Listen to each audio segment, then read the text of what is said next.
Kanalımdan ve mutfağımdan herkese merhabalar. Çok sağlıklı bir o kadar da lezzetli atıştırmalık tarifi vermek istiyorum bugün sizlere. Elimde 7 adet olgunlaşmamış cennet hurmalarım var. İlk olarak hurmalarımı yıkıyorum. Bir kuru peçete ile kurulama yaparak istediğim şekilde dilimler haline getiriyorum. Ben hurmaların bir kısmını uzun, bir kısmını da yuvarlak olacak şekilde dilimler haline getirdim. Daha sonra fırın kağıdı arasına alarak hurma dilimlerimi diziyorum. Bu şekilde petek üzerinde kurutmaya bırakıyorum.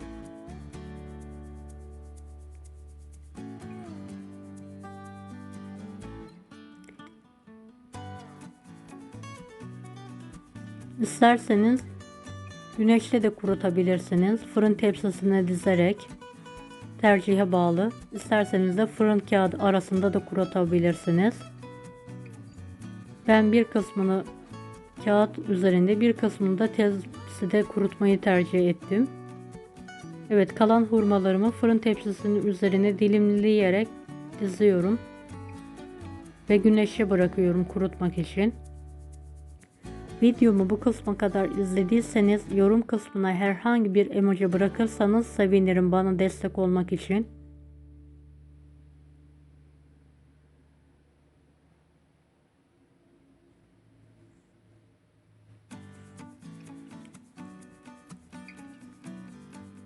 Evet, hurmalarım hazır, kurutmaya bırakıyorum artık. Fırın kağıtlarını petek üzerinde bırakıyorum. Gün içerisinde ters düz yaparak iki tarafın eşit şekilde kurumasını sağlıyorum. Evet, gördüğünüz gibi hurmalarım kurudu. Kağıt üzerindeki olanlar. Onları bir kapalı kaba alarak muhafaza ediyorum. Güneş olmadığı için fırın tepsisindekiler kurumadılar. Onları da fırın tepsisine yağlı kağıt üzerine alarak kurutmaya bırakıyorum. Sizler de çayın, kahvenin yanında tüketebileceğiniz sağlıklı atıştırmalıklar yapabilirsiniz. Daha farklı meyveler de kurutabilirsiniz. Kivi, elma, portakal, limon gibi, tercihe bağlı. Benim elimde hurma vardı. Hurma kurutmak istedim.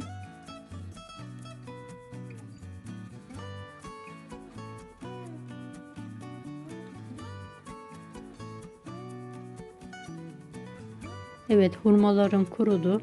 2 gün içerisinde yemeğe hazır halde. Kanalıma ücretsiz abone olmayı unutmayın. Bir dahaki videolarda görüşmek üzere. Allah'a emanet olun. Hoşça kalın.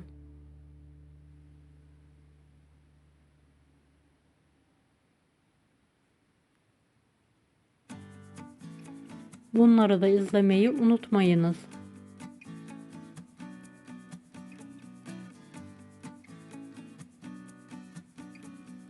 Afiyet olsun herkese.